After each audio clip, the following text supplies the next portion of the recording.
Hello, my YouTube family. I welcome you all to your very own channel Next Gen Teachers. आज का जो हमारा question है वो एक शॉर्ट नोट है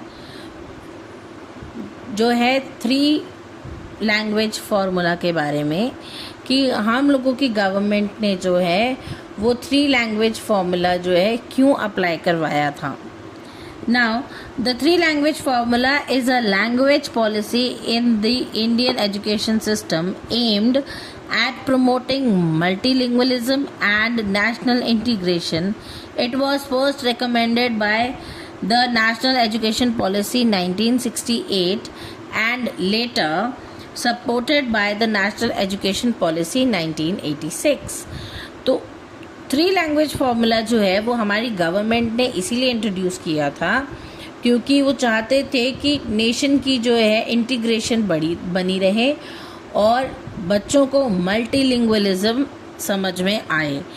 बाहर की कंट्रीज़ के साथ में जो है बच्चे आराम से कम्युनिकेट कर सकें और इंडिया के अंदर रहते रहते जो है वो अपनी स्टेट के लोगों से तो कम्युनिकेट कर ही सके, लेकिन जो ऑल ओवर इंडिया हिंदी जो चलती है उसके लिए भी बच्चों को प्रॉब्लम ना हो तो वो हिंदी भी सीखें. तो ये जो है सबसे पहले NEP 1968 में स्टार्ट हुआ था और उसको बाद में सपोर्ट किया था NEP 1986 में. Meaning, the 3 language formula proposed that students should learn 3 languages during their school education. The purpose is to balance regional language, national unity and global communication. So, 3 language formula को propose करने का main reason यही था school education में कि एक balance बना रहे रीजनल लैंग्वेजेस में, नेशनल यूनिटी में और ग्लोबल कम्युनिकेशन में.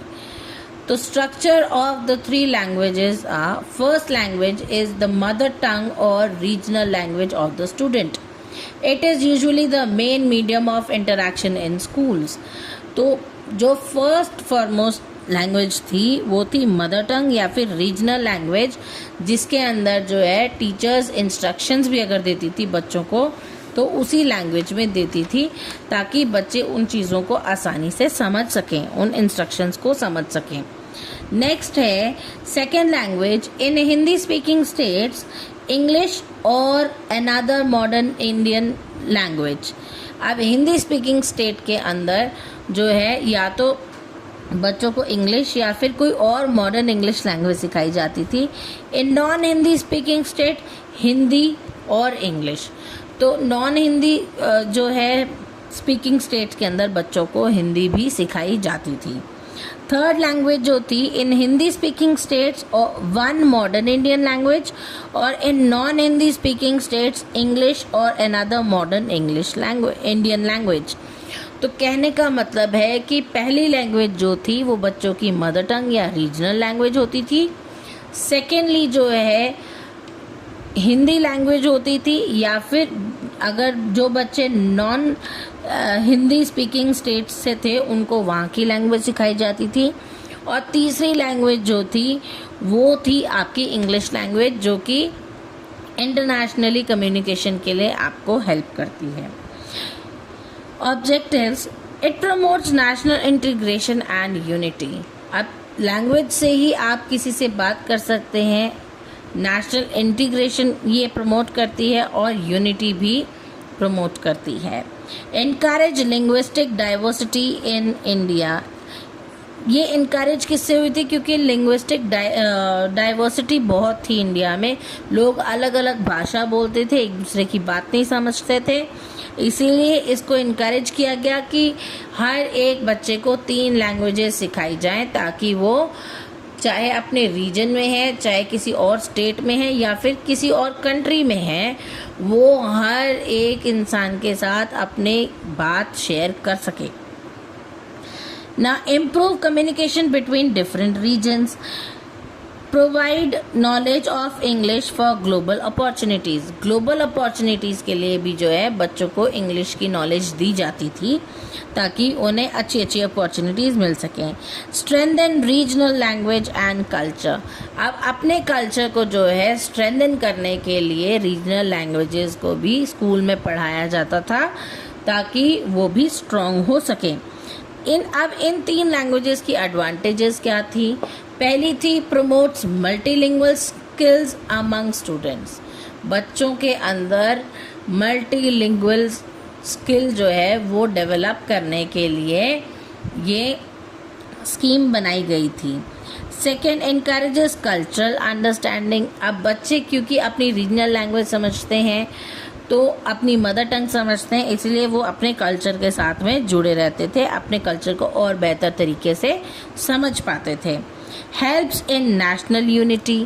अब सारी स्टेट्स के अंदर जो है अलग अलग स्टेट्स के अंदर जो है अलग अलग भाषाओं में बातें होती थी, तो उनके अंदर जो एक कॉमन लैंग्वेज जो यूज़ होती थी, हिंदी मोस्टली, उस लैंग्वेज के ऊपर ज़्यादा एम्फसाइज़ किया गया ताकि हर एक स्टेट में जाकर के जो है वो कोई भी बच्चा बात कर सके, इसलिए उससे हमारी जो है नेशनल यूनिटी बढ़ती थी। Provides access to international knowledge through English. अब इंटरनेशनल जो है नॉलेज बढ़ाने के लिए हमारे को सबसे पहले इंटरनेशनल लोगों से बात करनी आनी चाहिए जिनका मीडियम ऑफ स्पीकिंग था इंग्लिश। तो इंग्लिश स्पीकिंग बच्चे जो हैं वो ही इंटरनेशनल जो है नॉलेज एक्सेप्ट कर सकते थे, उन्हीं को ही इंटरनेशनल नॉलेज प्रोवाइड होती थी, इसीलिए इंग्लिश स्पीकिंग भी इम्पॉर्टेंट कर दी गई थी 3 लैंग्वेज फार्मूला में। डिसएडवांटेजेस इनकी क्या थी कि difficult to implement uniformly across all states. अब ये 3 लैंग्वेज फार्मूला जो है वो हर एक स्टेट में लागू करना एक बहुत बड़ा प्रॉब्लम था, बहुत ज़्यादा डिफ़िकल्ट था। Some states oppose compulsory learning of certain languages.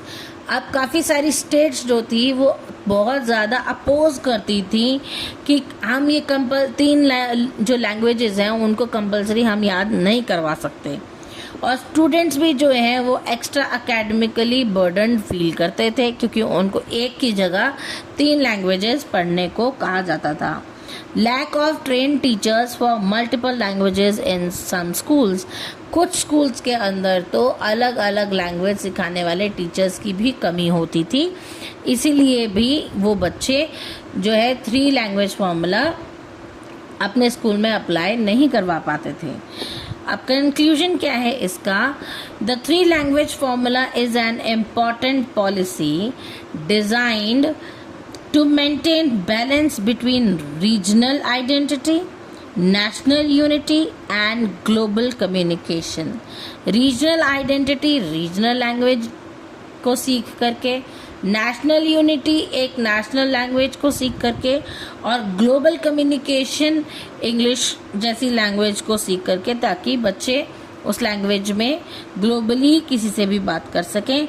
Through it's implementation varies across different states.